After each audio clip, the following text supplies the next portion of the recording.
Hey everybody, welcome to No Bones About Wrestling. I'm your host Asa and I'm here with Kay Fabulous. Hey. And this is WWE Weekly, a Payback review. So we're going to feature Monday Night Raw, what happened there. We're going to talk about WWE SmackDown. And we had a PLE this week also, WWE Payback. So we're going to talk about the results there. That happened in Pittsburgh on Saturday night.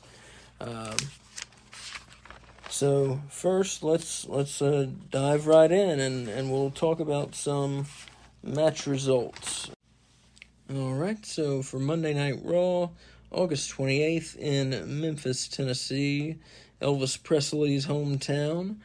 We had Damian Priest of the Judgment Day, Senor Money in the Bank.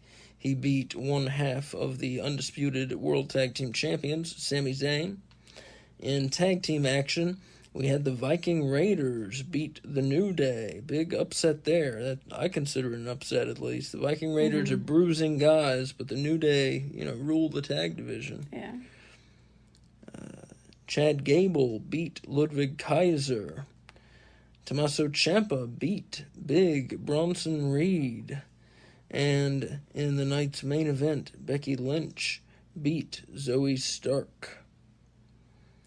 SmackDown, September 1st in Hershey, Pennsylvania. Austin Theory and Grayson Waller beat Escobar and Mysterio of the Latino World Order in tag team action. I believe that might have been the tag team debut of Theory and Waller, and they're working pretty well as a tag team. I could see a future for those two together. Two obnoxious heels. Mm-hmm. Yeah, it's a good pairing. Good pairing, and they worked well as a team. This was a good match. Also in tag team action, undisputed tag team champions Owens and Zayn beat Joaquin Wilde and Cruz del Toro, also of the Latino World Order. In women's action, Shotzi beat Bayley. There's a big upset for you. And in the main event of SmackDown, Solo Sikoa continued his winning streak. I believe he's only lost one match since being called up to the main roster of WWE. To Cody before WrestleMania? I think so. I could be wrong. Maybe there's another in there. For solo matches, anyway. Yeah, one-on-one matches. Yeah. Solo Sikoa, he beat AJ Styles. Yeah, it's a big beat. Mm-hmm. So those were those results, and now let us get to the pay-per-view, which we're going to cover a little bit more. So it was WWE Payback, September 2nd, and they were in Pittsburgh, Pennsylvania, the Steel City. And fittingly enough, they opened it up with a steel cage match. And this is the blow-off, hopefully, the blow-off of this feud that's been going all summer, Becky Lynch and Trish Stratus. Let's all take a moment to quietly pray that this is the blow-off match and this feud is finally over. Yes. So in this one, Trish kept trying to get through the door. The heel always trying to escape the cage. They went for that because in WWE, you can win a cage match by pinfall, submission, or by escaping the cage, which never made any sense to me. The whole purpose of the cage is always to do two things. To one, keep outside interference out, and to two, lock these two in the cage so that we get a definitive result. Mm-hmm.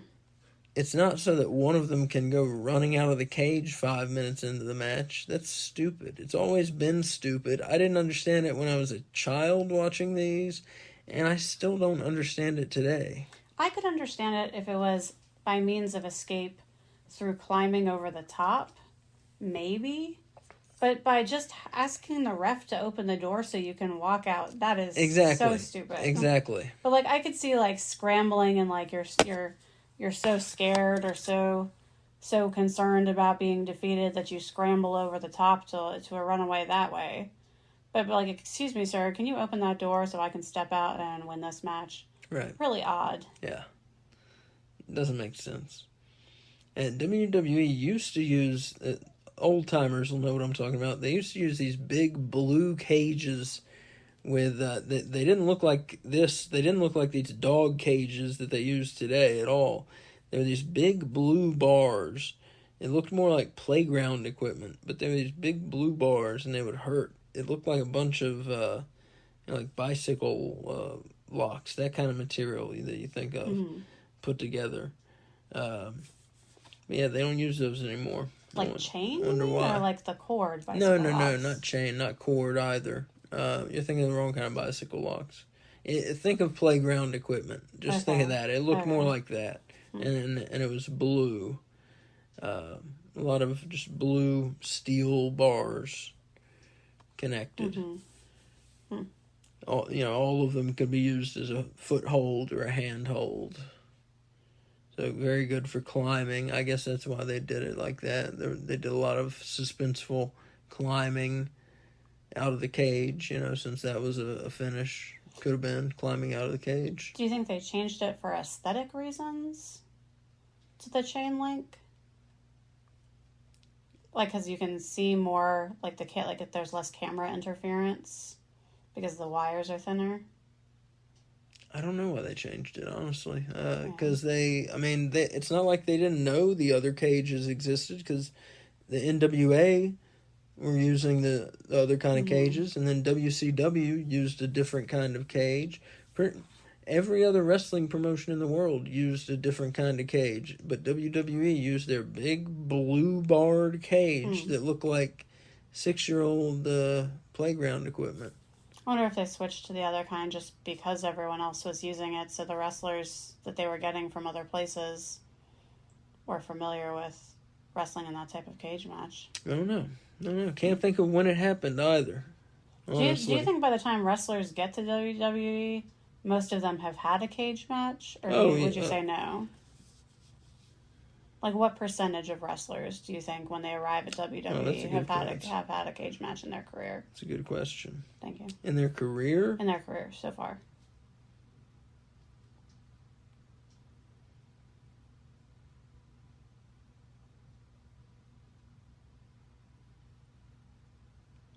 I'd say at least probably like 70%, I'd say.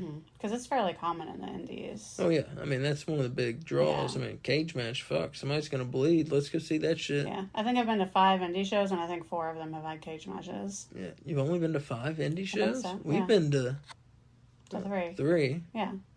Oh, we need to buy some tickets. I need to talk to you later. Okay. We've been to 4, actually. We went to that really crappy indie show. Oh, that's right. That sucked. We need to buy some tickets, though. It had a cage match, though. Oh, yes, it did. Yeah. Yeah, we need to buy some tickets. Okay. Anyways, this cage match. Back to this cage match. There was a moment when Trish was trying to climb out, and Becky pulled her back down, and Becky got Trish on the top turnbuckle, and Trish was still, hanging on the cage, and Becky hit a big superplex on Trish. Like, I couldn't believe. That was a spot of the night. And Trish is, how old is she? She's in her 50s. Is she? Oh, She's in her 50s, I believe, yeah. Damn, she looks good for 50. Yes, she does. My damn right God. she does.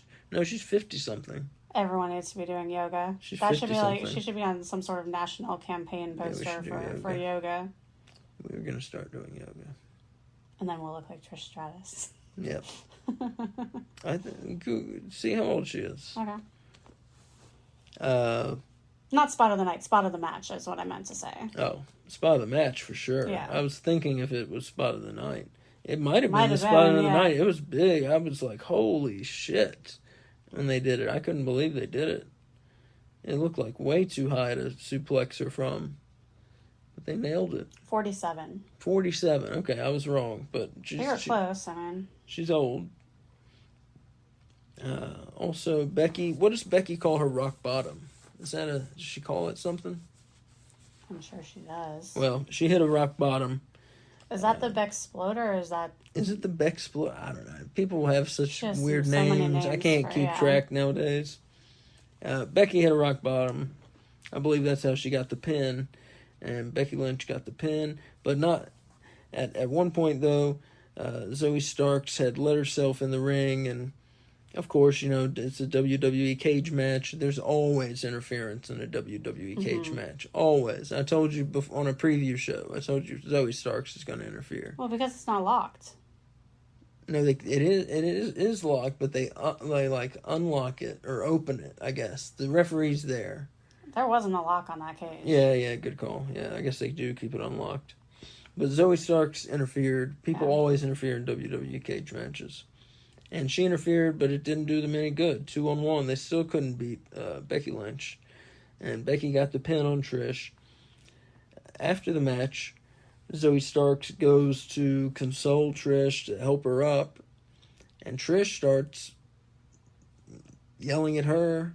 Yeah, slaps her right in the face. And blaming her and smacks her right in the face. Like a full-on slap, like an arm swinging slap, not just like a little hand slap.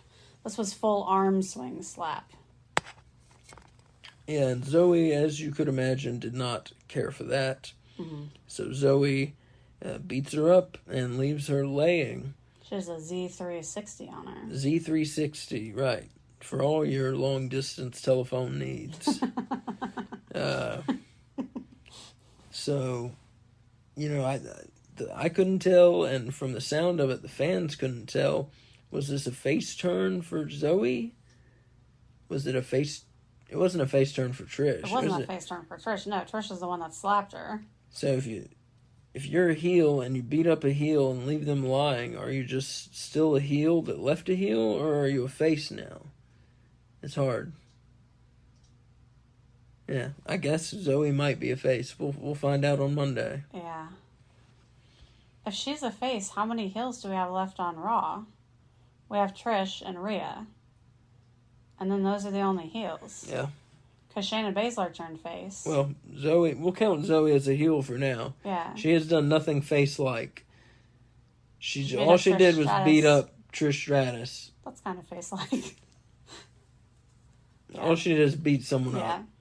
Which is still a heel thing. She did take off her Thank You Trish t-shirt. Yeah. Yeah, but a heel beating up another heel still makes you a heel, I think. You know what's odd is this has removed yet another possibility of a women's tag team that would make sense. So, you know what else is odd? I'm going to say several things that are odd about this. Is it okay if I talk about this match? Sure, yeah. Well, first of all, one spot that I feel like is worth noting that wasn't mentioned. At one point, both women are on top of the cage. And this cage, by the way, let me give my rating. I'm sorry. Before you start, and I forget to give it. I gave this 2 bones out of 5. I was not a big fan of this match. I've read some people, really dug it, and some people said it should be the main event. Should have been the main event of the show. And what?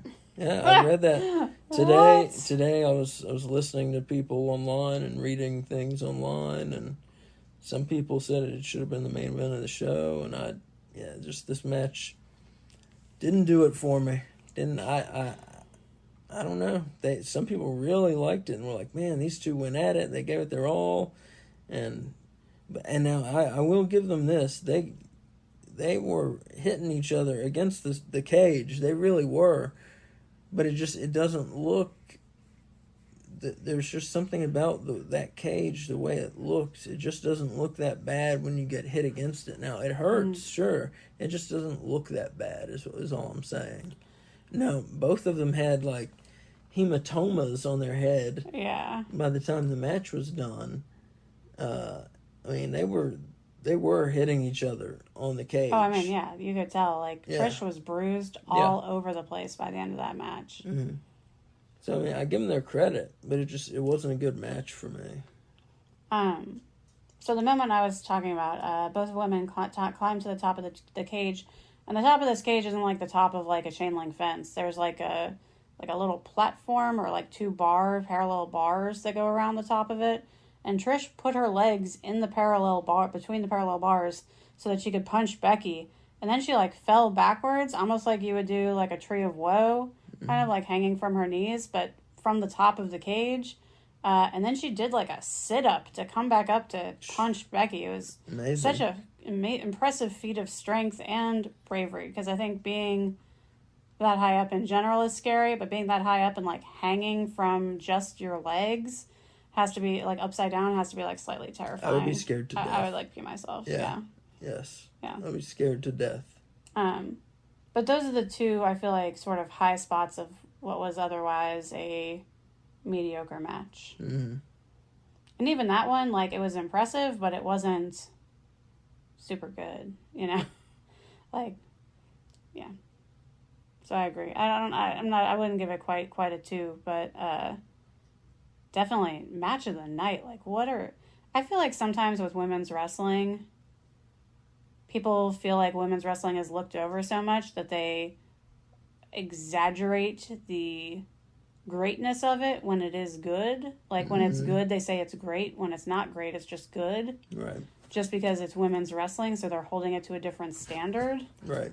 Which isn't fair to the women, you know? I mean, in some ways you need to hold it to a different standard because physically most women aren't capable of doing what some men are physically, you know? There are obviously exceptions, but I feel like taking a mediocre match and exalting it to the level of it should be the main event, like, what are you talking about? Yeah. You know? Yeah. I mean, this is all subjective, though, you know? Everybody has their opinion. We all know what bad wrestling looks like, though, you know? Yeah, it was, I mean, think it was a wrestling good is match. subjective to a point, like, because different people like different styles. But when it's bad, it's bad. And this wasn't bad, but this wasn't great. Right. It wasn't main event worthy, no. Especially when you consider some of the other matches in this card. Correct. Like, this is what you would put on last? Yeah, there were a number of matches that were better than this, yeah. I would say this is, like, maybe 4th in line for the main event. Maybe. Or 5th out of 6. Okay, moving on. What you got next? Moving on. Cena and John Cena is here because of the writer's strike in Hollywood. He can't film anything, any movies or television, even though he was just in a movie that came out called, Vacation Friends 2, which was actually pretty funny. It had how do you say his name? Buscemi? Steve Buscemi. Buscemi.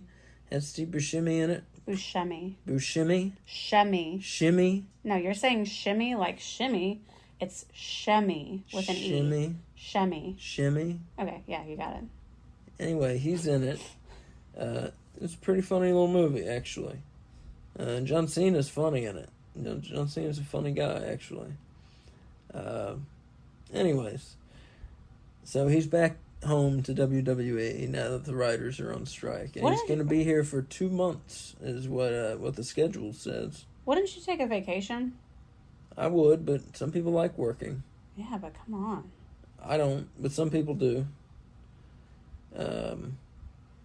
So Cena and LA Knight kind of went face to face before the match, and turns out John Cena, who is the host of Payback, whatever that means, I didn't know that we needed a host. John Cena makes himself I think he made himself the guest referee for LA Knight versus The Miz. Wasn't this the only time all night we saw John Cena? So how was he the host of Payback? I think yes, and also I don't know. Okay. Yes, it was the only time we saw him, and I don't know how he was the host of the show. Yeah, because I read that online too. Like, John Cena hosts Payback, and I was like, did he? Yeah, I don't know. I don't know he what that did. means. So this match was very average. Just your average match. You know, think about how average The Miz looks, where his physique, he's not fat, he's not out of shape, but it's also not very impressive. And think about his wrestling, where he's not shitty, but his wrestling also isn't very impressive. Think about The Miz. He is the personification of this match. This match was totally and completely average. It was an average WWE match in every single way. And John Cena being added as a guest referee, added nothing to this. Added no comedy, added no drama, nothing. I mean, I'm serious. They didn't have any spots or anything with Cena. It could have been just a normal official out there. There was one moment where Miz did the "you can't see me," like he was about, I forget what move Cena does after he does that. The 5-knuckle shuffle. 5-knuckle shuffle. And then he was like getting ready to do it, and LA Knight stopped him, and Cena was like looking at him like, how dare you? That was the only moment where Cena was involved in any way besides just as a regular referee. Yeah. So odd, right? Yeah. Mm-hmm. Like, do you think it was like a last-minute addition of Cena, and they'd already booked the match and was like, well, we'll just leave it how it is and just put Cena in there? Like, they didn't write it with him in mind? Well, I'll get to why in a minute. Okay. Get to why in a minute. So in this one, LA Knight, he hit whatever he calls that move. He hit the people's elbow, we'll call it, where he runs back and forth across the ropes, jumps over his opponent, and then unlike the Rock, who does a falling elbow drop, LA Knight does a jumping elbow drop onto his prone opponent. And then he hit the BFT, the blunt force trauma, and he got the 1-2-3, and LA Knight picks up the win, as predicted, on The Miz. Speaking of which, our predictions, which, strangely enough, we predicted every single match the exact same. Our picks were the exact same on every match on this card. So the prediction belt is not changing hands on this show at all. So Kay will keep the belt no matter what happens. Yeah! But our predictions at this point, we both predicted LA Knight, and we both predicted Becky Lynch in the first match. So at this point, we're both 2 for 2. So as I was saying, though, LA Knight hit the people's elbow, and then the BFT got the 3 count. This match, I give an average 2.5 bones out of 5.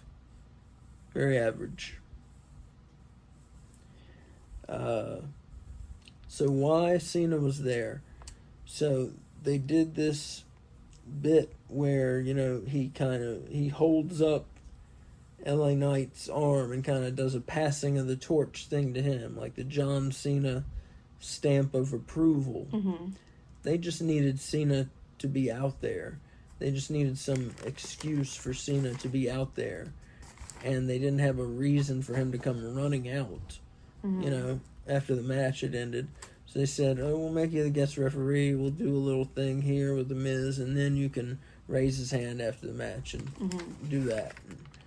And, show the fan, So that's why. But yeah, that's why. And so they raise, right, as I said, Cena raises his hand as the ref, but then later raises his hand kind of as a, you're doing a good job, guy. And, to show to the fans, hey, this guy you're already cheering for, good job, fans. Keep cheering for the guy you're already cheering for, But LA Knight, his popularity, man, is off the charts right now. It is high. I mean, we just watched Collision from last night, because we didn't watch it because we were watching Payback. And there was a dude in the AEW crowd cosplaying LA Knight. Mm-hmm. Like, this dude is so hot. Yeah. Who's more popular right now, LA Knight or Cody Rhodes? LA Knight. When we went to a Collision taping, and there were multiple, I can't do the thing. And then there was... Yeah, that. And even, seriously, all through the night, people were doing that. And then they would, echo each other, and it would be, a chain of yeahs. And then at one point, during the Ring of Honor taping, there was a chant of, we want LA Knight started. And he doesn't even work for either of those companies, So, yeah, no, and no one mentioned Cody Rhodes. No one did the whoa while we were there. So, yeah, I'm going to say LA Knight's far more popular. Wow, okay. Do you disagree? I would say Cody Rhodes, yeah. I would say Cody Rhodes. I think more people can do the whoa than people can do the yeah. It's harder to do the yeah than the whoa, so I feel like more people participate in the whoa. So you're telling me if there was a match, LA Knight and Cody Rhodes, do you think the fans would go for LA Knight?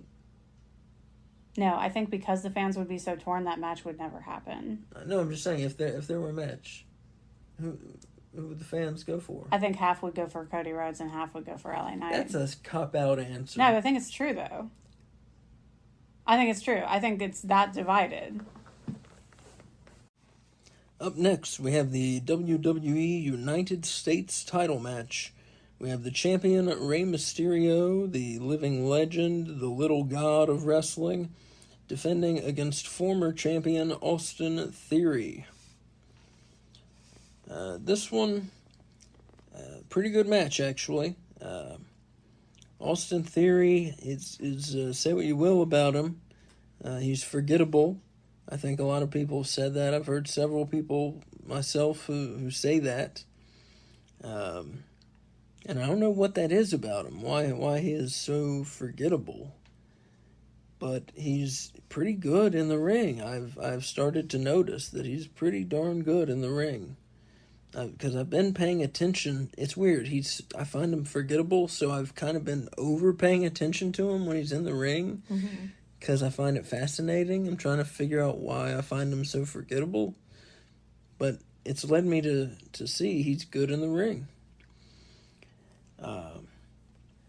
So this one, there was a real nice spot where Ray did his little slide out of the ring, but instead of doing the slide over and plancha, or like a slide over and a sunset flip, he slid out of the ring and grabbed Austin Theory into a DDT on the arena floor. That was pretty cool.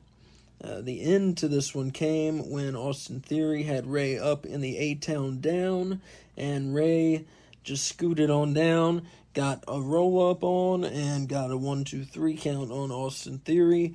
Mysterio retains, puts the former champ away, and hopefully we'll have some new challengers. This pretty good matchup. It could have been better, given the two men's abilities, but pretty good match. I gave this one 3.5 bones out of 5. So it had been the best match we'd seen so far that night. Last night, I should say. And as I said, we both picked all the same picks. We both picked Rey Mysterio to keep the U.S. title. So at this point, we were 3 for 3 on our picks. Kay, what do you have to say about the U.S. title match? Before I get to that... Yeah. You pointing out that so far this is the highest rated match of the night. Yeah. So far, and we are now halfway through the card. I would like to point out how mediocre the first half of this pay-per-view is. Mm-hmm. We had a 2, a 2.5, and a 3? 3.5. 3.5, I'm sorry. Mm-hmm. So, not a great way to start off your show, you know? I mean, I don't agree with your 2, but still, I wouldn't have gone above a 3 for that match. So, really poor booking. Wow. So far, don't you think? I mean, 3.5 is pretty good, though. 3.5 is pretty good, but if that's the highlight of your show and you're halfway through your show, that's not good enough to be the highlight of your show so far when you're at the halfway point. Not really. Yeah. So, I mean, that's what I'm saying. I'm not saying that this match wasn't good. This match was good. But to have one good match out of your first 3 matches and that's how you're opening your show, if we did that on my GM, we'd be getting a telling to by Triple H, you know? That's true. There was only one move that I noted that you didn't mention. There was a neat spinning headlock by Theory. It was kind of like Claudio's swing, where he put Rey Mysterio in a headlock and then just started spinning. And Rey Mysterio's legs were flying around the ring as he spun. And I would love to see that become an Austin Theory move. I know he was able to do it on Rey Mysterio because Rey Mysterio is tiny. But if he can get to the point where he could do that safely on bigger opponents, I think that would be a move that, one, would make him memorable, because he doesn't have any right now. I mean, he has A-Town down, but I only know the name of that. I can't tell you what that move actually is. And so it would be something for fans to cling on to remember him by, you know, because I am one of those people who finds him forgettable. And I think, like, I remember this move, and I don't remember A-Town Down, you know? I don't remember him doing that move, but that sounds cool. No, it was awesome. Yeah, I missed that. I think you might not have been in the room when he did it, actually. I think you were getting a drink. Oh, that's possible. But yeah, decent match here. So Austin Theory, I don't know, maybe going on to tag team wrestling. He and Grayson Waller have just formed a tag team recently. I don't know if they're going to go on with that or what. We'll see. We'll see. Do you think that their egos lend to a tag team? Because they both seem like egomaniacs, you know? Or like very self-centered. And so it's hard to be a team or part of a team when that's part of your personality. Although I guess The Miz did it successfully with Johnny Drip Drip. True. So. And they both have big egos. Yeah, so if they can do it, yeah. Yeah. Okay, fair enough. I answered my own question, sorry. We will see. We will see. Up next, Becky Lynch was being interviewed, and NXT Women's Champion Tiffany Stratton came up and quote-unquote apologized to Becky for calling her a former NXT Women's Champion. She didn't mean to represent her, seeing as how Becky was not a former NXT Women's Champion. So Tiffany doing some dissing. So I guess maybe Becky Lynch is going to appear on NXT, maybe? She said she'll be watching, so I think that means she's going to show up, yeah. Yeah. They're really trying to get NXT going. Oh, yeah, oh, yeah. NXT is such an odd show. Yeah. I mean, I've only watched it maybe twice in the last, 6 months, say. Maybe 3 times in the last 6 months. Mm-hmm. It's a very strange show. It's weird how insular the whole thing is. They live in a fucking Twin Peaks universe. But now they're bringing people from the regular world into it. Where everything is like, oh, the NXT parking lot. Oh, the NXT convenience store. And then there's Chase U. And what else is there? There's escaping my mind. Yeah, there's a jail. There's a visitor center to the jail. And that we know this mafioso character in NXT and Dominic Mysterio both went to. Wait, is that the jail Dominic Mysterio went to? Yeah, there was some bit where they saw each other and they knew each other or something. That's hilarious. I didn't realize that. Yeah. So it's in NXT land or whatever. But yeah, and then there's some woods we know. Mm-hmm. There's I mentioned the convenience store. There's housing too. Well, obviously there's housing. Yeah. But yeah, NXT land has all of its own little things, and it's cut off from the rest of society apparently, and seemingly the only people that exist within it are the NXT people. It's very strange. If you watch the show, you will see what I mean. How horrible do these NXT people have to be if it's only for the NXT people and they have their own jail? like what kind of criminal masterminds they got running NXT if they have the need for their own prison? I mean, it's like there's a dome on the city or something where no one can get in or out. Well, but we have people getting in now. We have Dominic Mysterio on the Judgment Day making frequent appearances. Mm-hmm. We have Corbin, who I think lives in NXT now. Mm-hmm. And then Mustafa Ali is also living in NXT now. I think so. And then Becky Lynch is going to visit NXT, presumably not live there. So there must be some sort of glass door in the dome that you have to be a superstar with a secret passcode bracelet or something to be able to get in. That sounds about right, actually. Yeah. So, yeah, if you want something that's odd, if you watch NXT. There's some good wrestling. There's some good wrestling. There's some questionable wrestling. There's some questionable wrestling. I mean, they are training. Mm-hmm. So you will see some different wrestling. You'll see some good wrestling. You'll see some bad wrestling. But they try things, and it's nice, and some gimmicks are a little too over the top. Some are different. There are gimmicks on NXT you wouldn't see on WWE television. And then, like I said, the storylines. There are a lot of storylines. Things are much more storyline driven than WWE, which I really appreciated, honestly.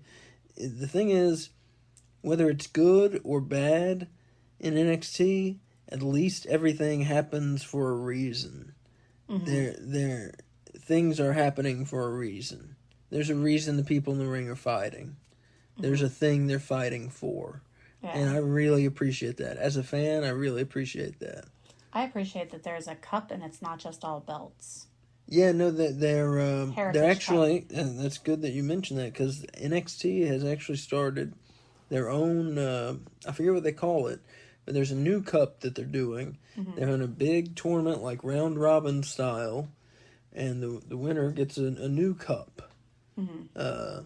So that's going to be cool. Yeah, I like that. Yeah, I may actually check it out. All right, let's stop talking about NXT. Okay. Why were we? Oh, because Tiffany Stratton. Because Tiffany Stratton. So Becky was being interviewed. Tiffany Stratton came up and, like I said, fake apologized to Becky because she called her former NXT Women's Champion. Becky is not a former NXT Women's Champion. Tiffany Stratton is just trying to get in a dig at Becky. That's all. So that happened. Up next, we have the WWE Undisputed Tag Team Championship match. And this is a pretty good one here. Now we have the champions, Kevin Owens and Sami Zayn, taking on the challengers, one half of Judgment Day, Finn Balor, and Senior Money in the Bank, Damian Priest. And this is a Steel City street fight. Right. Steel City street fight. And pretty early on here, Kevin Owens was bleeding everywhere. I mean, he was bleeding profusely. His entire face was blood. Mm-hmm. Wearing the crimson mask. As Gordon Soley would say, wearing the crimson mask. There's a throwback for you. So at one point, Balor and Priest, they throw Owens and Zayn behind something. I forget what it was. They throw him behind something. And I forget how long it takes. It's pretty quick. And Kevin Owens and Sami Zayn, they pop back up and they emerge in Pittsburgh Penguins uniforms, and they're holding hockey sticks. And then they start beating Balor and Priest with hockey sticks. That was out of nowhere. So they get back in the ring, and this whole time they've been beating each other with trash cans, and you know how WWE hardcore matches go. I have a list. You have a list. I have a list. Do you want me to read my list? Or do you want me to wait till my turn? Go ahead and read the list. Okay, so these are all the things that interfered in the match or were part of the match. We have kendo sticks. We have multiple terrible towels. We have trash cans. We have tables. We have chairs. We have storage boxes. We have Dominic Mysterio. We have hockey sticks. We have rolling stools. We have JD McDonough and Rhea Ripley. And we have KO with blood. And those are the extent of the objects. It's a pretty good list. Mm-hmm. And just to note, Owens, before he put on the hockey jersey, had ripped off his WWE KO shirt that he has to wear when he goes to the ring. And he had a Terry Funk tribute shirt on underneath it. Mm-hmm. Yeah, Terry Funk sorely missed the kind of the conscience of professional wrestling. You could always count on, if you needed the truth on something that was happening in the world of professional wrestling, if you wanted the truth about it, go ask Terry Funk. And he'll give you the truth. And he will be right about it. I'll tell you that. So they get back in the ring after all this brawling on the outside. Sami Zayn hits a Blue Thunder Bomb on Balor, gets a 2 count.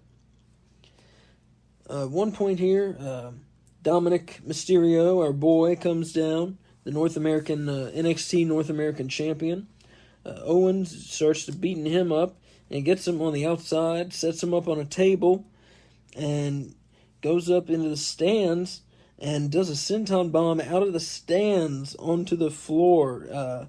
Senton bombs Dominic through the table. Pretty risky spot. Pretty awesome. He was high up in the stands. Like, he did it off the railing above a staircase, like a stairway opening. It was scary. Yeah. It was scary. It was scary to watch. Like, when he started getting up there, I was like, someone's gonna push him back or something. Like, there's no way he's gonna do this. And then he did it. It was awesome. I love that. He's crazy. I like him. Yeah. I love that Kevin Owens he's, like you said, he's crazy. And don't forget when he jumped off the fucking WrestleMania sign. Mm-hmm. Yeah. Back at whatever, that was the first pandemic WrestleMania back in 2020. Yeah. That was nuts. He's also had, like, he was in my favorite, like, Roman Reigns match for, like, the title. You know, like, he's in some good matches, KO. I feel like he's underappreciated.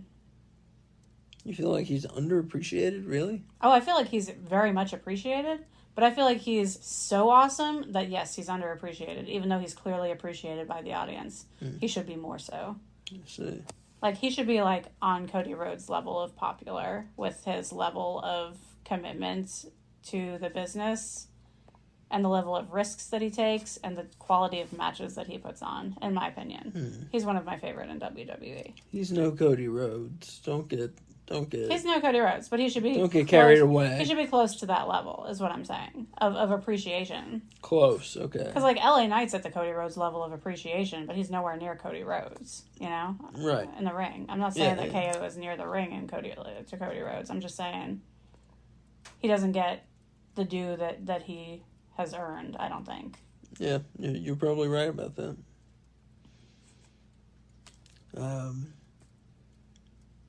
So after that senton bomb, back in the ring, Sammy hits an exploder in the corner on Damian Priest.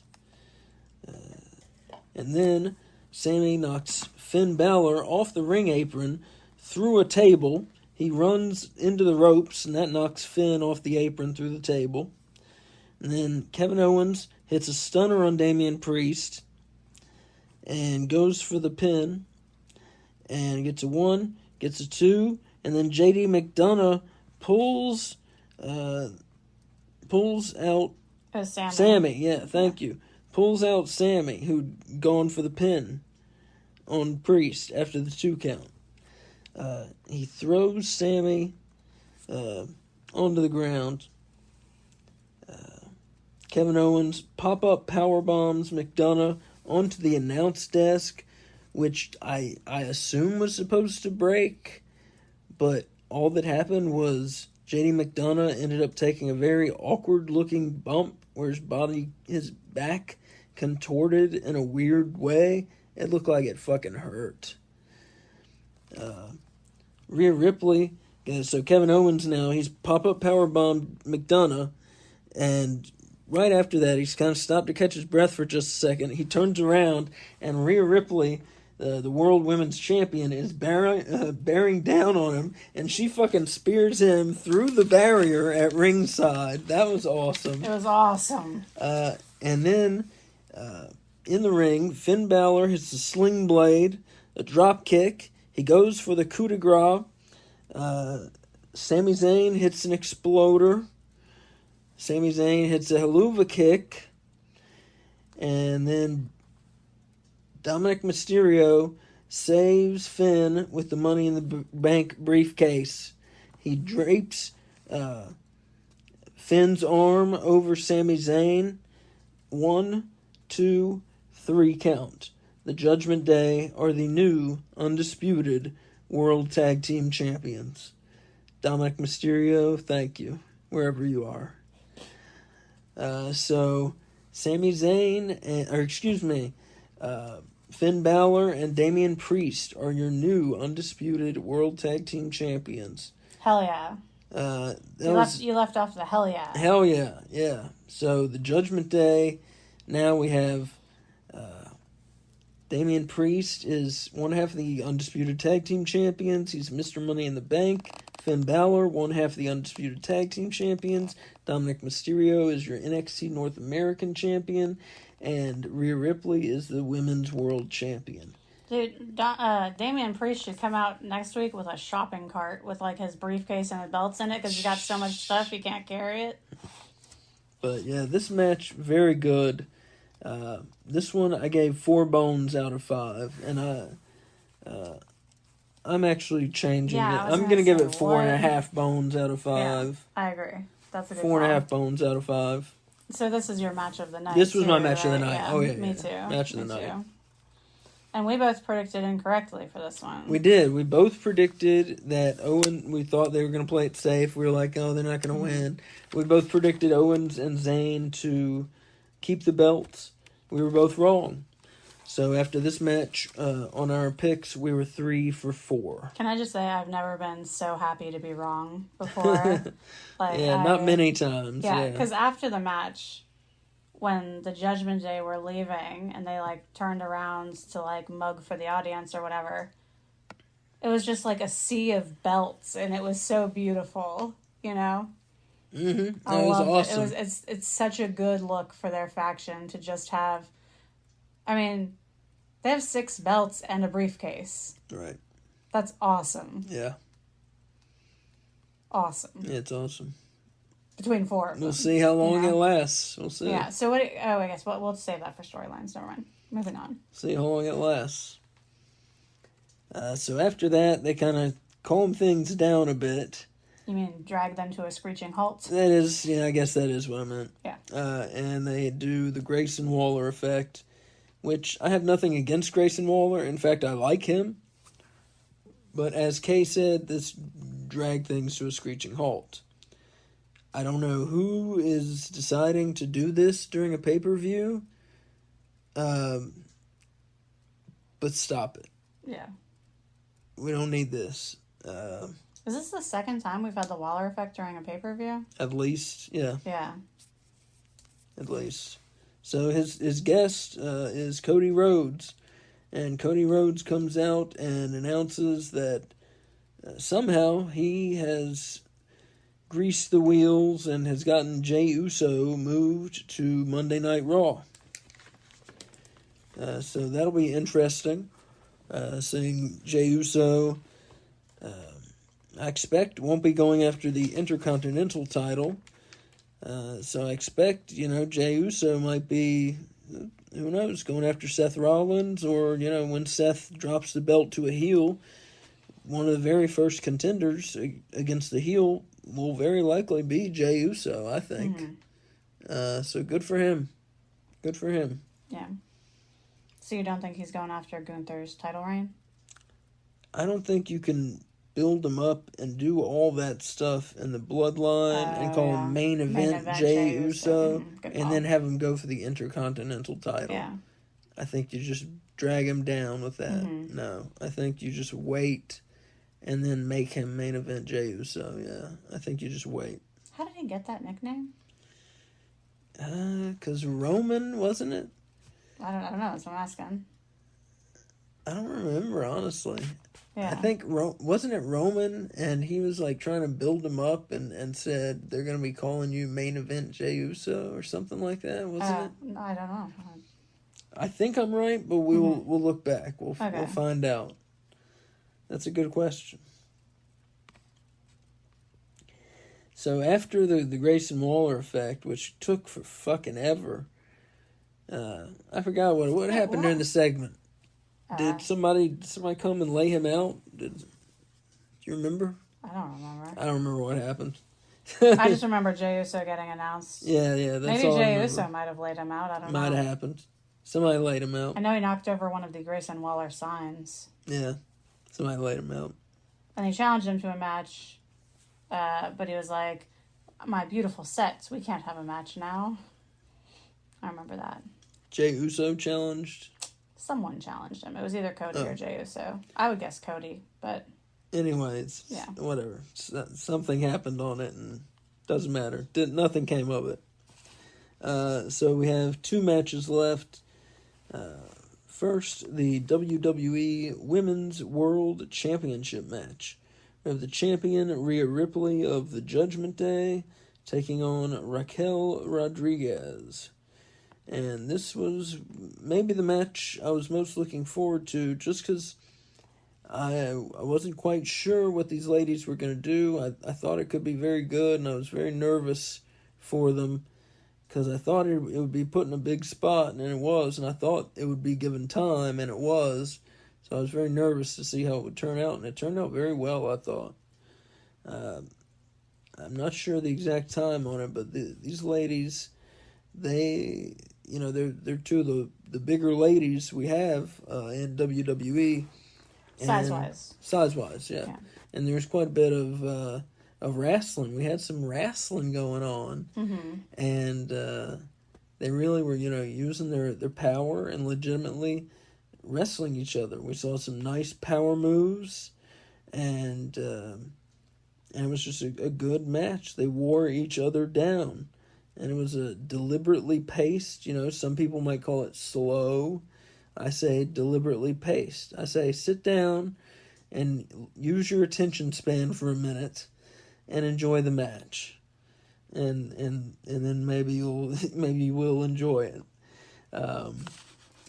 So this one, there was a big vertical suplex that Raquel Rodriguez had on Rhea Ripley. Very impressive seeing Raquel Rodriguez suspend Rhea Ripley the way she did. Mm-hmm. In the second half of the match, Raquel was selling a knee injury that she'd had in the past, and was selling as Rhea had injured her knee. Re-injured it, because Rhea Ripley was the original cause of the knee injury. Thank you. Eventually, Rhea Ripley hits the Riptide and covers Raquel for the 1, the 2, and the 3. Retains her Women's World Championship. This very good match, 4 bones out of 5. And we both picked Rhea Ripley to retain her championship. So on our picks, we were 4 out of 5. Okay, what do you have to say about this match? Did you mention that Dom interfered? I did not mention that Dom interfered. Yeah, so Dom interfered briefly. No, I'm sorry. I think he just mainly caused a distraction. He might have held Raquel back from completing a move. He didn't do too much. He didn't do too much. But he wasn't at ringside, which I had found surprising, because he was back celebrating with Finn and Damien, I guess, for their big win.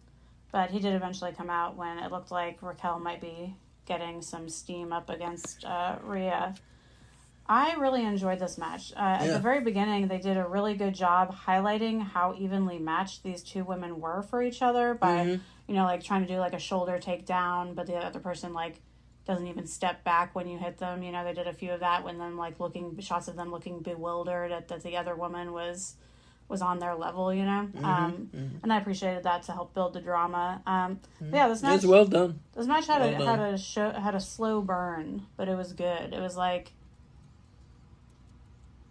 it was like NWA wrestling, kind of, is what it reminded me of, from the 80s, those old matches that you have me watch. Where it was just good grappling and mat wrestling, and they still told a story. You just had to be paying attention to see it. Right. There weren't a lot of spots. My only spot that I wrote down was Rhea Ripley had a good drop kick, and that her face was bleeding. But exactly. They told a story. To compare it to something nowadays, it was almost like an FTR match. Just a lot of good mat wrestling. Which you don't often see in women's matches, and so it was really nice. You see a lot of spots. Spots, yeah. It's spot.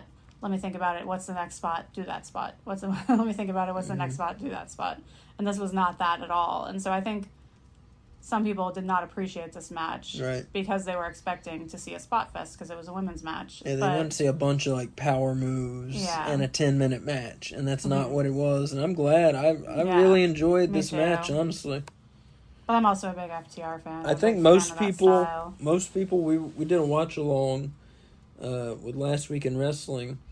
I feel like most people we watch with were not into the slower pace. Yeah.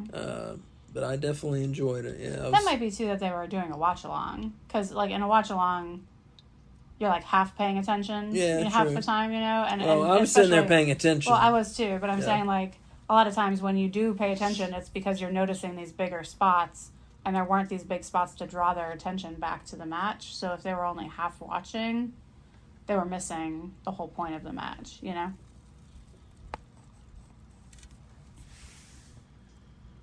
That's the end of my thought. Oh, okay. Sorry.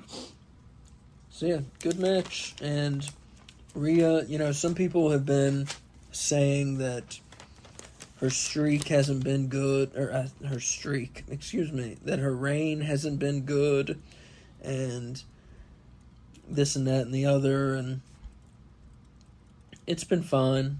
No need to blow anything out of proportion. It's not been good. I agree with them. It's not been great. It's been fine. But she needed, kind of a signature opponent, and this has been that signature opponent in Raquel Rodriguez. But it took them since April to get there. That's a shame, but we're here now. Yeah. And Rhea still has the belt, and Halloween's coming up, and she should have the belt through Halloween, if you ask me. I think she should have it through WrestleMania. And who's next? I don't know. If you ask me, let's see Raquel Rodriguez again. I would like to see these two ladies and try something different. Maybe try with a gimmick next match. Ooh, 2 out of 3 falls. That would be interesting, yeah. Or a submission match, because both these women don't have, big submission moves, So put them in a submission match? So put them in a submission match and see what kind of creative moves they come up with. That could be interesting, but that's not usually done unless the people are submission wrestlers. They did it in NXT for that I don't know her name, Thea Hall and Tiffany Stratton match, I think it's Thea Hale. Thea Hale. Oh, yeah, you're right. Thea Hale. And that was really good. They came, they had all these crazy submissions that they had never done before. But it was a very entertaining match. That's true. And I guess Rhea does have a submission. I don't know what it's called, but when she holds them into a pretzel in the air, Mm-hmm. But I think 2 out of 3 falls. 2 out of 3 falls would be good, or they would never do an Iron Woman match. Well, you could do a 30-minute. Yeah. But that's a little long too.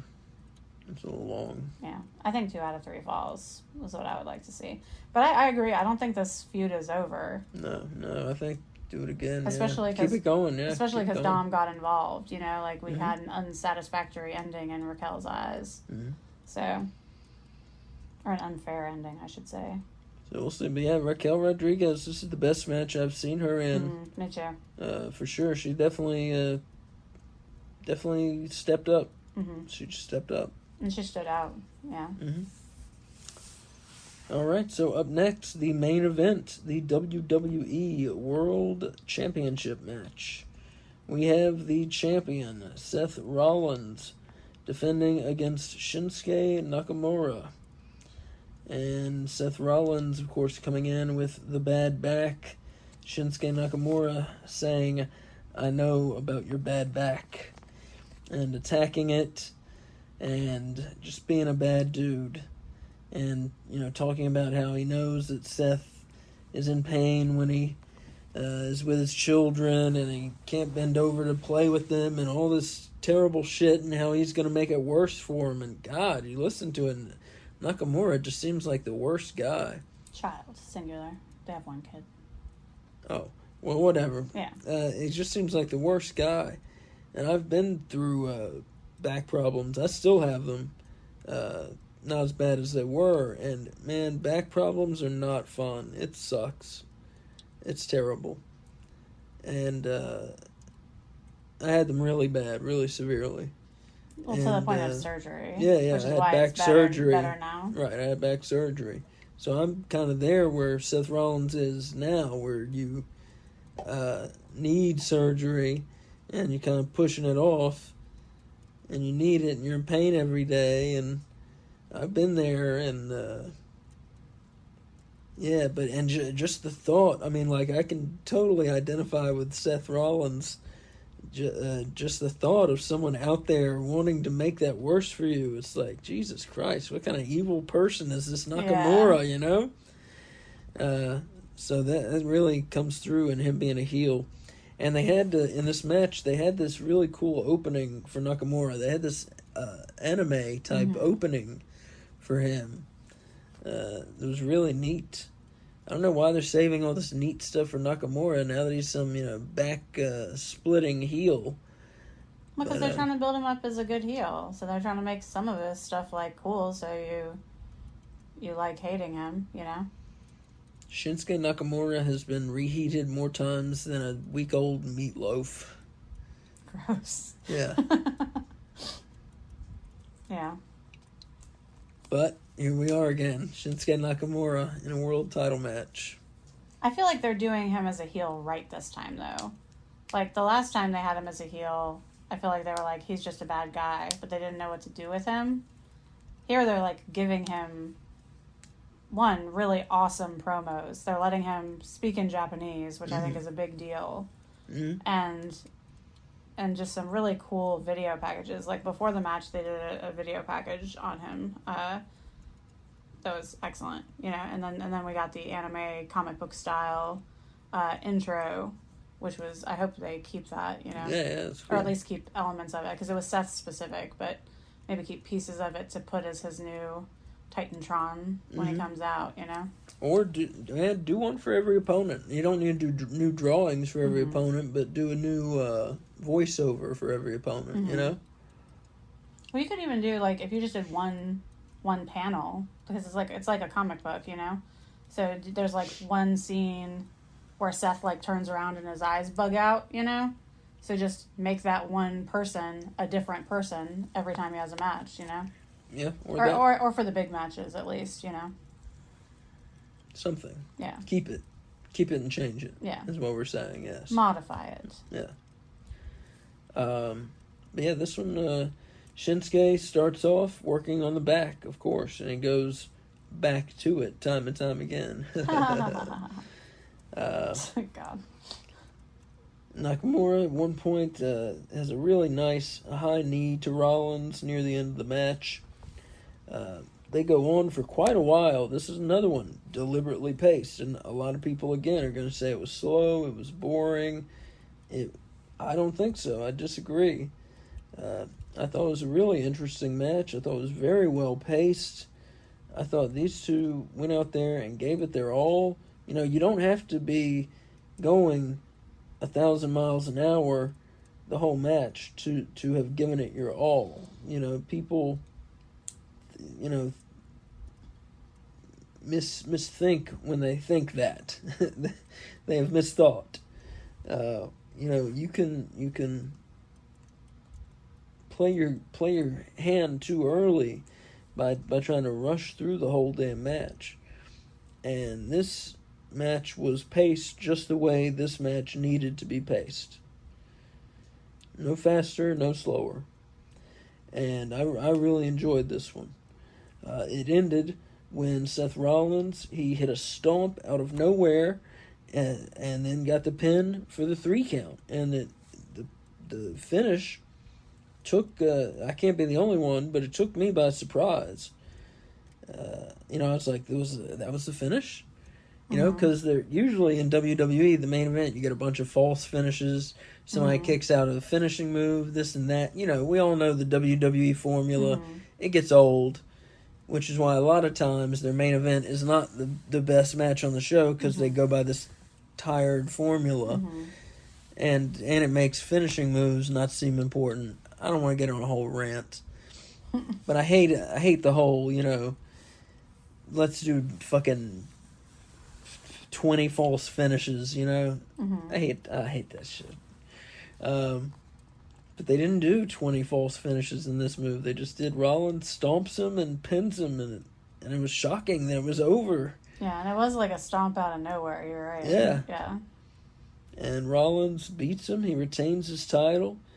Good match. I gave this one 4 bones out of 5. Another one. So the second half of this PLE, much better than the first half. Much better. And we both predicted this one correctly. So we both went 5 for 6 in our predictions on this PLE. So close to perfection. So close. So yeah, the only one we missed was the undisputed World Tag Team title match. Yeah, that was the only one we missed. But yeah, so Rollins keeps his belt here. Kay, what do you have to say about the WWE World title match? So I think you enjoyed it a little more than I did. My first thing that I sort of noted was that it was solid but nothing to write home about, and that it picked up about halfway through. I feel like they found their rhythm. It seems deliberately paced overall, but I feel like the beginning they were struggling to find a rhythm, and by the middle they found that rhythm. So I think their pacing was intentional, but I think that they didn't find their pacing till halfway through, and the beginning was just slow. This was not what I would have put as the main event on the show. What would you have put as the main event? I would have put the women as the main event. You got to put this as the main event. No, I mean, I understand. They had to do it because they're trying to build this title as, like, the real title. I understand that. But yeah, it's the second biggest belt in your company. I know, when you're trying to make it the second biggest belt, or equal to the... No, but I mean, they're trying to establish it as that. Like, I know it already is, but it's already that way because they say it, but I feel like they have to show it, you know? Yeah. So I get it, but this just wasn't... I don't feel like this match was good enough, I guess. Okay. My only other note is good snap suplex by someone, ? Great notes. Yeah, I know. Great note taking. Well, I was trying to watch the match, you know, and so it's hard to do a watch the match, take notes. Especially because, like, I think I was talking while I was writing snap suplex, and then I finished talking, and that's when I got to the bye, and then I couldn't remember. So, someone ? We'll make sure to write them a letter. Yeah. Dear someone, you did such a great job. I loved your snap suplex. Signed, your biggest fan. I wonder what the postage on that'll cost. But what did you think overall about the show? Like I said, I thought it was an okay show. I give it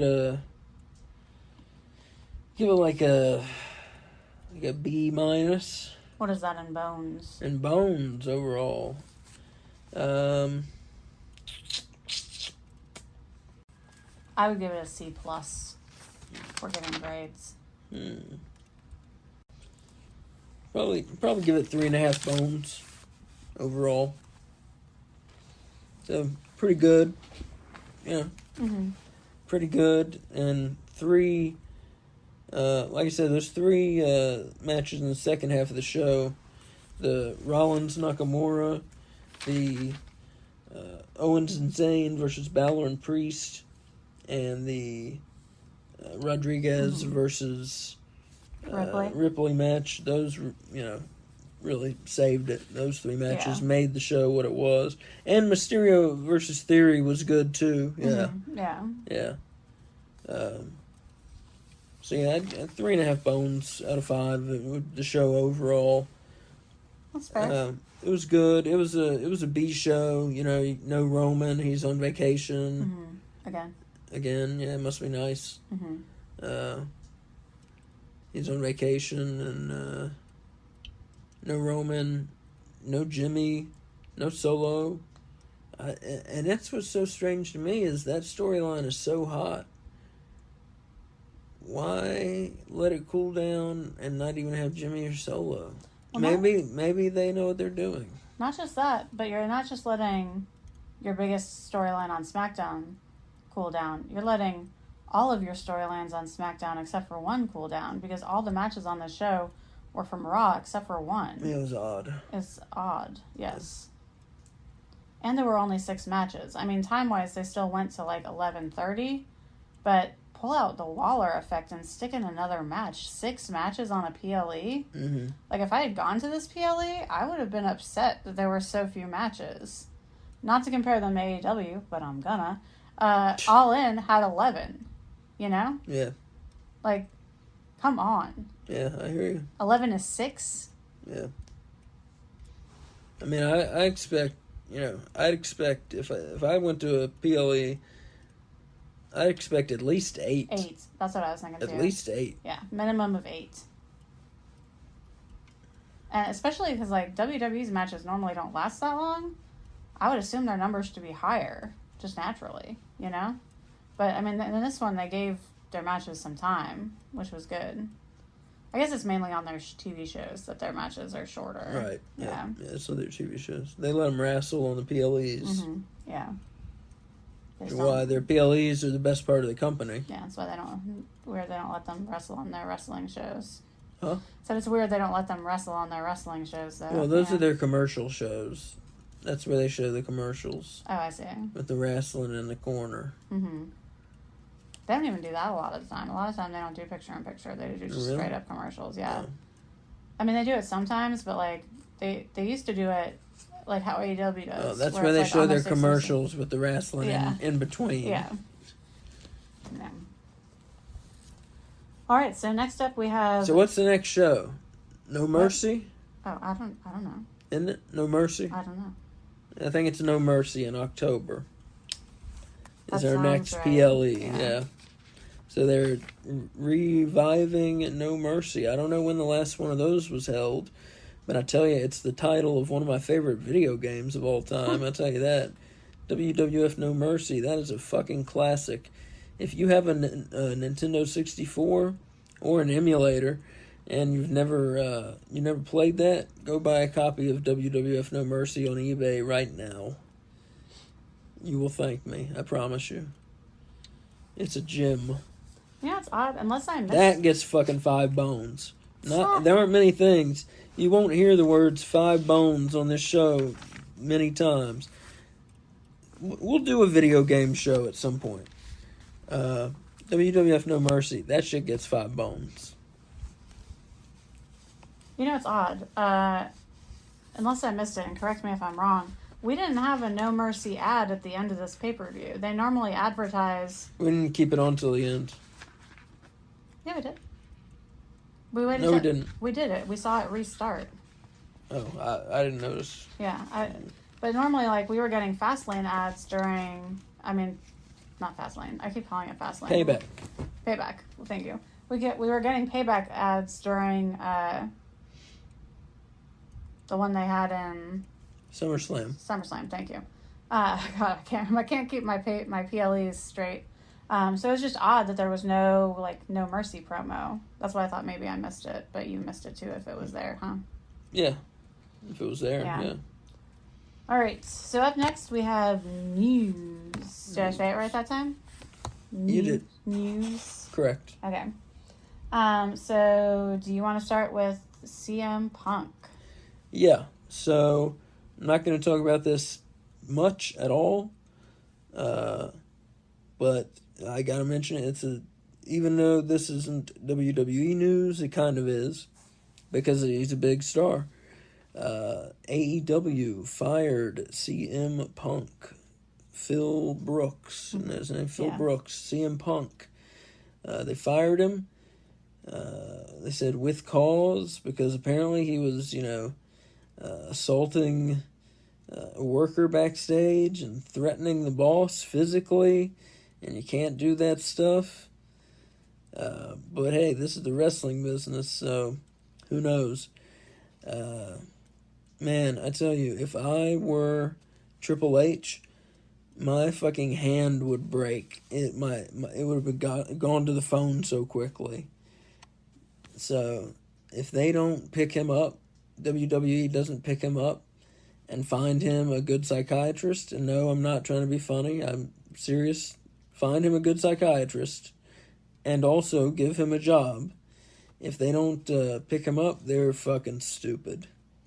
Because the guy still has a lot of passion and still has ability, so put him on your roster. Give the guy a chance. There would definitely be a stipulation in his contract that he needed to take, anger management classes. Yeah, well, he needs it, obviously. He needs it. But that's as much as I'll say about it. So that's my feeling. And, you say, well, why doesn't it, Well, why should they give him a chance? It's like, well, because he's a person. Mm-hmm. You know? We all fuck up. We've all fucked up. We all get more chances. I fucked up. You fucked up. He's fucked up. We all fuck up multiple times in our lives. We fuck things up. Mm-hmm. We all deserve second chances and third chances and fourth chances. If we are truly sorry for the things that we've done, then we deserve more chances. That's how our society works. We deserve more chances. And that's what I believe. So, and the man just obviously he needs some mental health help. I mean that. So hopefully he gets the mental health help, number one, and number two, gets a job. And as I said, if WWE isn't the one to give him a job, they're being very foolish, because the man can still sell T-shirts and wrestle in wrestling matches and fill arenas. I mean, he sold a lot of those 80,000 tickets that were for, don't fool yourself. The fact that he was there sold a lot of those tickets for All In. Mm-hmm. So, who knows what we'll see. But that's all I'm going to say about the CM Punk situation. And we'll move on to the rest of the news. In another news item, Seth Rollins was recently on, what's the name of the show? It's called After the Bell with Corey Graves. He was recently on that, and he said, "We are in the boom, man. You've got to understand there is another company that just put 80,000 people," referring to AEW, of course, "that just put 80,000 people in a stadium for one night. A week before that, we sold 90,000 tickets to WrestleMania." He's talking about over 2 nights. Broke the all-time gate on the first day. There are 7, 8 different television programs of professional wrestling on a week, and not counting premium live events or pay-per-views. The talent roster across the board is beyond what any generation has ever put forward. Very true, I believe. I don't know about that. I don't know about all that. The 80s were pretty stacked with some goddamn talent. Now, I wouldn't get too full of yourself. The 90s were too. So I agree with him up to the talent roster across the board is beyond what any generation has put forward. I don't know about all that. But just Seth Rollins, just his thoughts on the wrestling business, and just interested him making mention of the AEW All In success. What do you make of that? Because he's usually, WWE's number one cheerleader in the media. You know, he wants to be WWE's guy. I mean, it's obvious Roman Reigns is their guy, but he wants to be their number 2 guy. Yeah.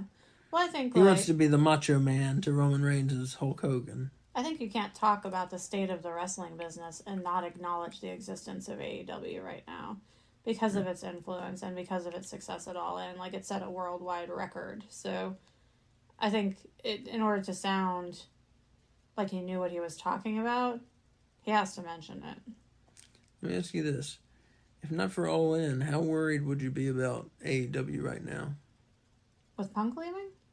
With firing your number one merchandise seller, your number one ticket seller, with the Collision ratings not doing great, with the Rampage ratings not doing so great. I would not be worried. Really? Yeah. AEW was fine before they got CM Punk. They will be fine once again. Collision was not doing great, partially because they were limiting who could be on the show and kind of boxing themselves in because of CM Punk. And so with him gone, they could have essentially 2 Dynamites if they wanted, I think they are going to intentionally keep the shows with 2 different flavors, but I think they now have the freedom to not have to put CM Punk on the main event every night, like, they can have a diversity in their casting, I guess I would call it, of characters. Booking, thank you. Sorry, I got mixed up in my theater head for a little bit. Are you worried? Yeah. Really? Yeah. I mean, you cut off the head of a snake, it's not long until the rest of the snake stops wriggling. You think about that. I don't think CM Punk is the head of the snake. I think so. Number one merchandise seller, number one, ticket seller. But look at the number one most famous wrestler they have. Probably the number one most, maybe more the number famous one. than Jericho? No, I guess not. Not as famous as Jericho, but I mean he's up there. Punk is. But my point just is he's a, if you look at it, if you take everything as being, combine all the properties, T-shirt sales, popularity, success in the business, blah blah blah. Punk may be the number one guy they have. Ability to still go in a match. Name value, T-shirt sales, this, that, the other. Take everything and add it up. For an average, Punk's probably their number one guy, and they just fired him. Having your own goddamn TV show on a Saturday night, CM Punk and Friends, no longer. So we're gonna have to find something to call Collision now. Like Collision, for example? No. I want to have a cute little name for it. Okay. So. Well, this does open a lot of salary money now for them to get Will Ospreay. Because his contract's up in, 6 months? They need to get Will Ospreay, and then they need to stop signing men and start signing some women. Yeah, Mercedes Moné's contract is coming up, right? I think she's a free agent. I don't think she has a contract with them. Okay. I don't know if she has a contract with anyone. I'm not sure about that. I have no idea, honestly. If with anyone, maybe with Stardom. I think she's made some appearances for them. I need to check out Stardom. I keep meaning to and never have. I would like to. Yeah, so Seth Rollins just mentioning, but back to what I was saying about being concerned about AEW. Yeah, I would a little. I mean, they seem to be, I don't know. Things seem a little directionless at the moment. Things seem directionless. You're just fired. You're number one guy who had his own TV show on Saturday nights. You just had one of your young upstarts, one of your, what you call a pillar of your company.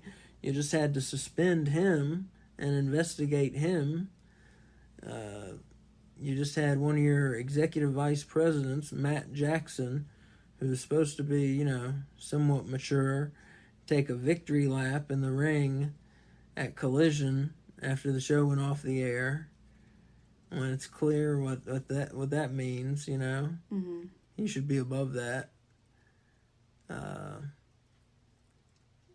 We should save this talk for our AEW show, though. For our AEW show. Yeah, this is our WWE show. Yeah, okay. Well, I guess so. All right, next bit of news. Let's see here. John Cena is going to be around for 2 months. He just appeared as a special guest referee last night on the Premium Live event, and he's going to be around for October's what's it called? No Mercy, is that it? Yeah, that's what No Mercy. yeah. So he's going to be around for September and October, and I think someone made note, I don't know how they heard this, but someone made note that Cody Rhodes, they said, was scheduled for a SmackDown in October, and John Cena is scheduled for that same SmackDown. And the reason I'm bringing this up is there have been rumblings of a John Cena-Cody Rhodes feud. Are they going to turn John Cena heel? I don't know. They might just do face versus face. And just have two popular guys going at it. That's cool. Which I would be for a face versus face match. Yeah, for sure. That'd be really cool.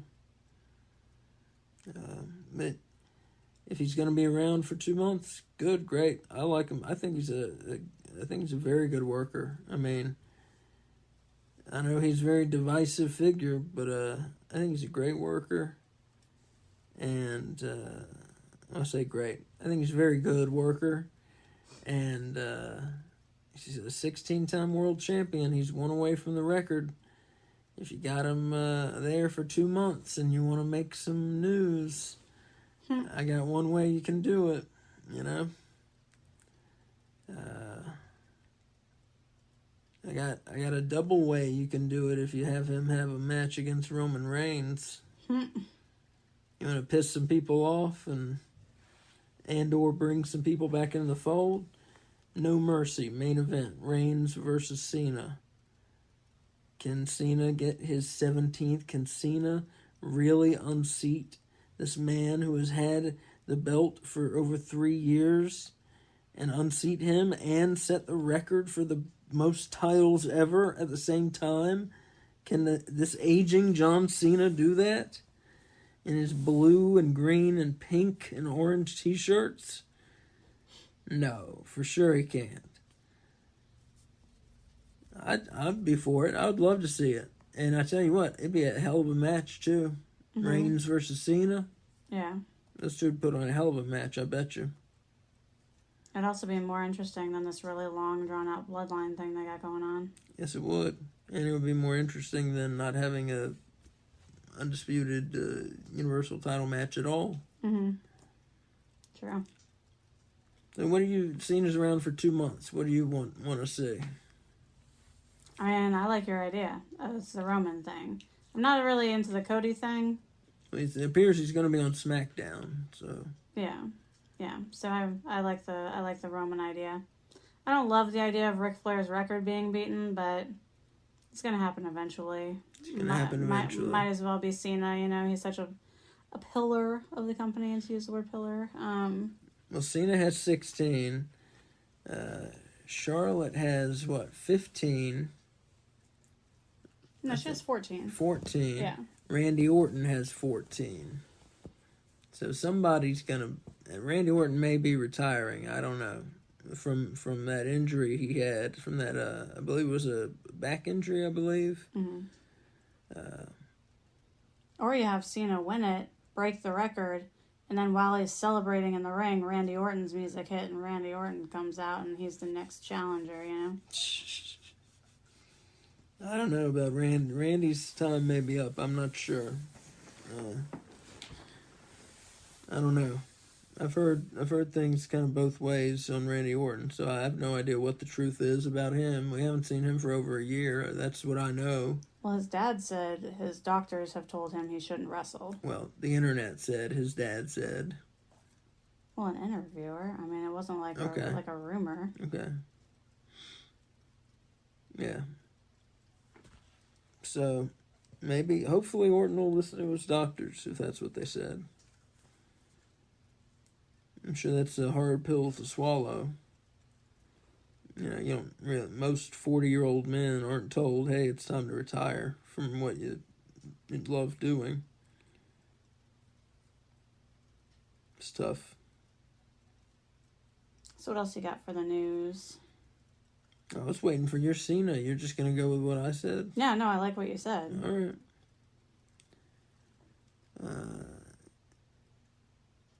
Eric Rowan on social media posted a Bray Wyatt and Luke Harper tribute after Bray Wyatt, after his death last week.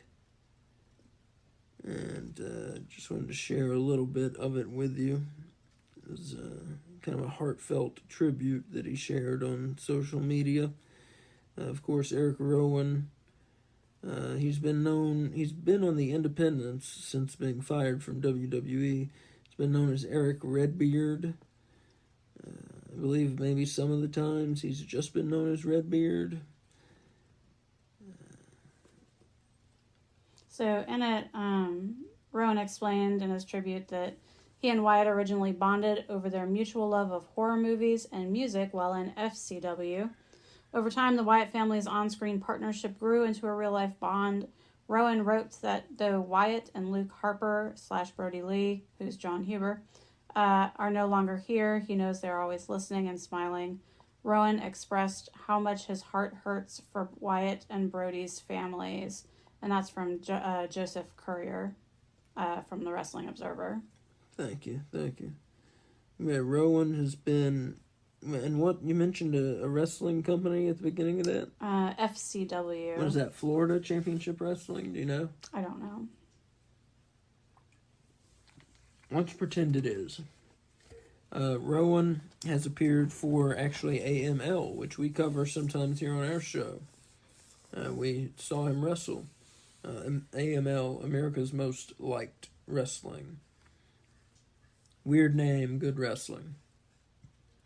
But he's been on America's independent scene.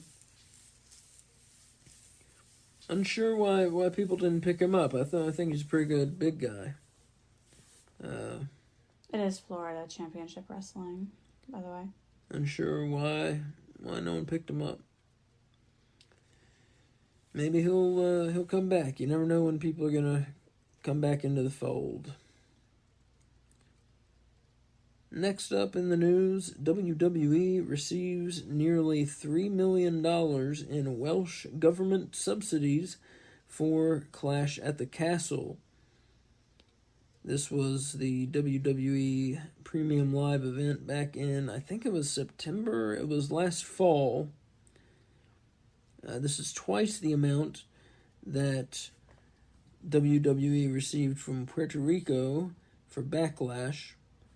The earnings for Wales, the amount that the event brought into the economy, estimated to be just under $28 million American. Pretty good deal. Yeah, you spend $3 million, get a $28 million return.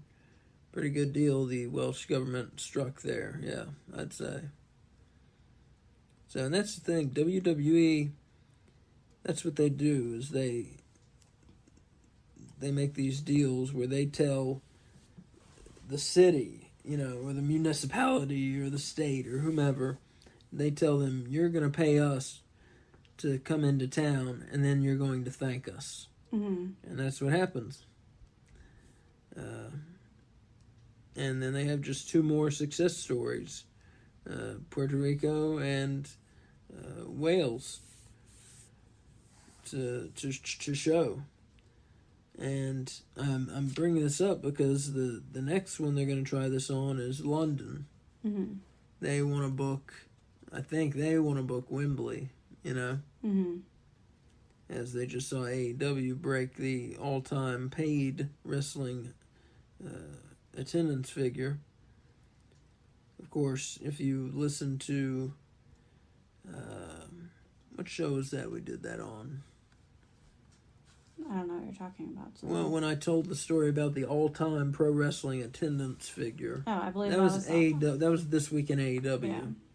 If you listen to This Week in AEW last week, I told the story about pro wrestling's all-time attendance figure, which has nothing to do with people being paid or anything, but does have something to do with crowding 190,000 North Koreans into a place to watch WCW at gunpoint. All right, let's take a look at our rankings. So every week, Kay and I make our own separate rankings. It's a super secret system. We then combine them together to get the official WWE Weekly top 5 rankings. And we do the men, the women, and tag teams. Men's tag teams. Men's tag teams, correct. Usually there aren't enough women's tag teams around, unfortunately enough, to make a top 5. So, Kay, what do you think? Who do we want to do first? Let's do the women first. Let's do the women first, all right. At number 5, she was number 5 last week, also coming off her loss in the the Women's World Championship match on the pay-per-view, Raquel Rodriguez. Number 4, she's going with her shorter hairstyle and spiking it up and raising eyebrows and making it to the top 5, Shotzi. Number 3, falling a spot from number 2 last week, just because she didn't wrestle this week, the WWE Women's Champion, Io Sky of the Raw brand. at the SmackDown brand. SmackDown brand, yes, right. Thank you. Mm-hmm. The number 2 spot, coming up 2 spots from number 4 last week, Becky Lynch. She got a win, of course, at the PLE over Trish Stratus in that cage match that a lot of people seem to like, and it just was not for me. I just didn't care for it. The 2 ladies gave it a lot of work. I'm not saying anything against that. You can give things a lot of work and they don't turn out well sometimes. Take it from me. And the top spot, Rhea Ripley. Dominant. She was number 1 last week. Remains number 1. The WWE Women's World Champion of the Judgment Day and the Raw brand. Rhea Ripley, number 1. To the men. And we're going to do tag teams last. Yeah. I see. Number 5 for the men, L.A. Knight. Got a win on the PLE. Number 4, Senor... You're not going to do the yeah? You got to do the yeah. Yeah! There you go. Oh, I'm supposed to do it after his name. Yeah. L.A. Knight. Yeah! There you go. Number 4 in the top 5. I'm like a trained seal. Wait, was LA Knight, did he move up or down? I forgot what He said. was unranked. Okay, so this is his first ever appearance on our list. Yep, so we'll see. It's his first step into superstardom. You make our list, you know? That's true. That's where it all starts. That's how you know you're going somewhere. Number 4 in the top 5. Senor Money in the Bank, one half of the tag team champions now, actually. Undisputed tag team Undisputed champions. World Tag Team Champions. Damian Priest of the Judgment Day. Number 3 in the men's top 5. The United States Champion from SmackDown, Rey Mysterio, the legend himself. Hall of Famer. Hall of Famer already, yeah. The only Hall of Famer on any list here. Number 2 in the rankings. Where, oh where is my Roman Reigns, my country for Roman Reigns, the undisputed Universal Champion who is on vacation. Number 2 in the rankings. And the number 1 spot, because he is a world champion who is actually active, and he successfully defended his title against Shinsuke Nakamura at the PLE. Seth Rollins, top spot, as he was last week. And last but not least, the tag team top 5. Men's tag team. Men's tag team top 5.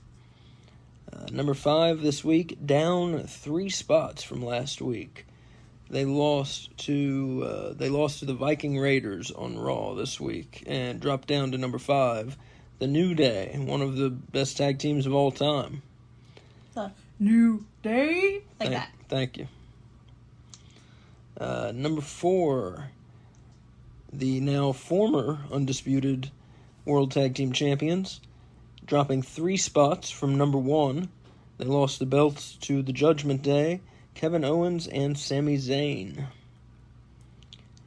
Making their debut on our chart as they made their debut as a tag team, Austin Theory and Grayson Waller made their debut as a team, beat Escobar and Mysterio on SmackDown this week. Can I ask you a question? Yes. Do you think they're going to stay a tag team? I felt like they are. Really? I saw some chemistry, and it seemed like they worked. They liked working together, so I think I feel like they will. Yeah. Interesting. Cause Here and there. WWE loves to take 2 random singles guys and throw them together for a tag team match once every blue moon.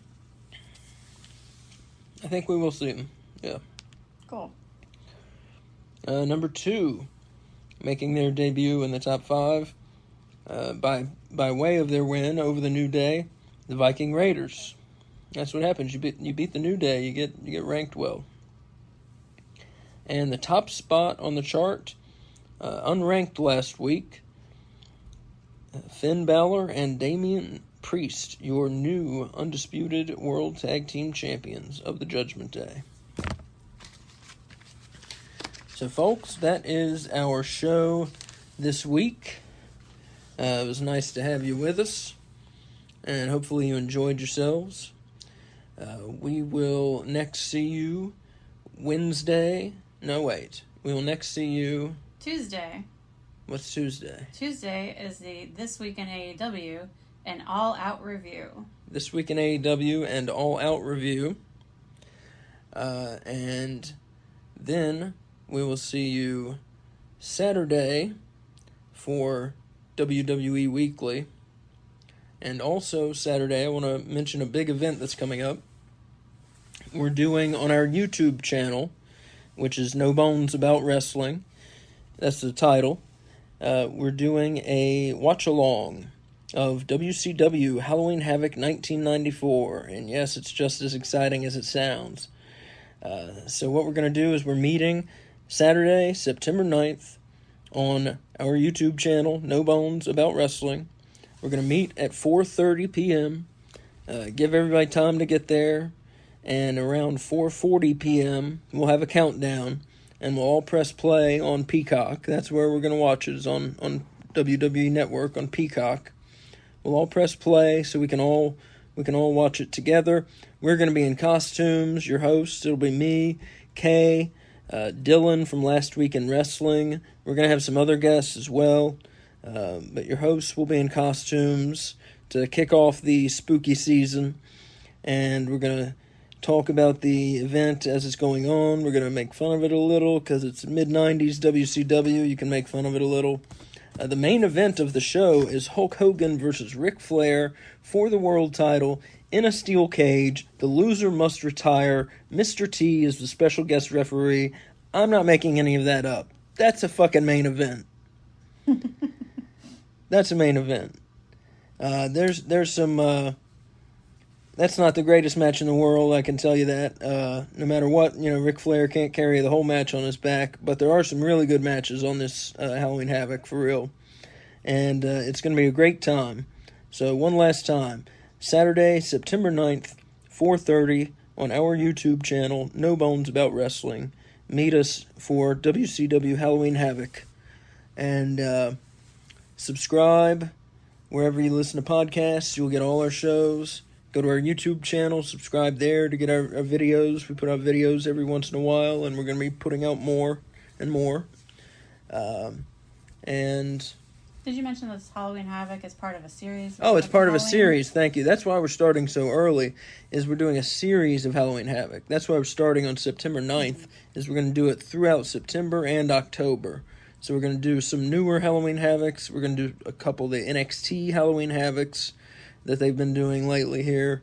So yeah, it's part of a series. So if you can't make it September 9th, don't worry, we're going to do some more.